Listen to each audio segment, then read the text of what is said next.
സുരേഷ് ഗോപിയുടെ മോൻ പൊളിയാണ് കേട്ടോ. ആരാധകരെ കണ്ട പണി പറ്റില്ലെന്ന് തെളിഞ്ഞാൽ നിർത്തിപ്പോവാം, ഇല്ലെങ്കിൽ ഇവിടെ കാണും. ട്രോളുകളോട് പ്രതികരിച്ച് സന്തോഷം.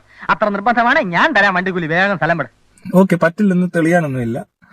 അത് ആദ്യമേ കാണുമ്പോൾ അറിയാം. ഒരു മിനിറ്റ് ഒന്ന് നോക്കൂ. ഇത് 70 രൂപയുണ്ട്. അടുത്ത ബസ്സിൽ കയറി റെയിൽവേ സ്റ്റേഷനിൽ ഇറങ്ങി കുംഭകോണത്തേക്ക് വിട്ടോ. നമ്മൾ ഗുണ്ടകളല്ല. അയ്യോ, നമ്മൾ അനാഥരാണ്, പക്ഷെ ഗുണ്ടകളല്ല. എന്റെ അമ്മച്ചി എന്തൊരു പെർഫോമൻസ്!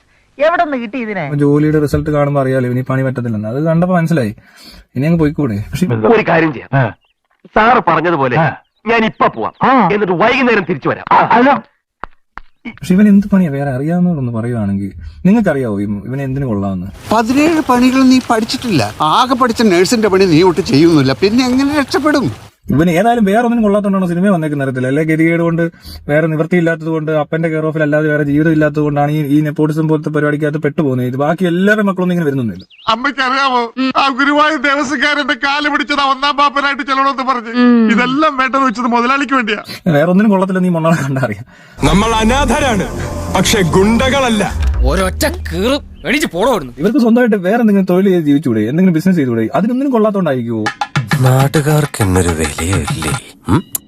പിന്നെ ഇത് ഇച്ചിരി പൈസ കൂടുതലിടുന്ന ഏരിയ ആണ്, സ്വാധീനമുണ്ട്, നമുക്ക് എളുപ്പം നടക്കുന്ന രീതി തന്നെയാണ് വരുന്നത്. എങ്കിൽ പോലും പോട്ടെ, നടന്നില്ല. അടുത്ത് എന്തിനു കൊള്ളാം, ഇവൻ എന്തിനു കൊള്ളാം? എന്നെ ഹേർട്ട് ചെയ്ത ഞാൻ റിയാക്ട് ചെയ്യും.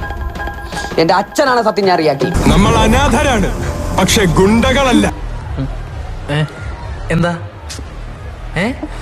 ഒന്നുമില്ല. പക്ഷെ ഇത് വലിയ പാടാ കേട്ടോ. ഇതിനെ കണ്ടിട്ട് അങ്ങനെ വലിയ പ്രതീക്ഷ ഒന്നുമില്ല. പക്ഷെ ഞാൻ പറഞ്ഞില്ലേ, ജനറേറ്റഡ് വീഡിയോ പോലെ തോന്നുന്ന തരത്തിലുള്ള ആക്ടിങ്. എങ്ങനെയുണ്ട് മഹാനട മെത്തേഡ് ആക്ടിങ് നീ കാണാൻ പോണേ ഉള്ളു. വെച്ചിട്ട് ഇവനെ ക്രിയേറ്റ് ചെയ്താലും ഇവൻ ഒറിജിനലായിട്ട് വന്നാലും തിരിച്ചറിയത്തില്ലെന്നേ. ഭാർഗവേട്ട നീ എന്തിനു പിന്നെ വന്നു?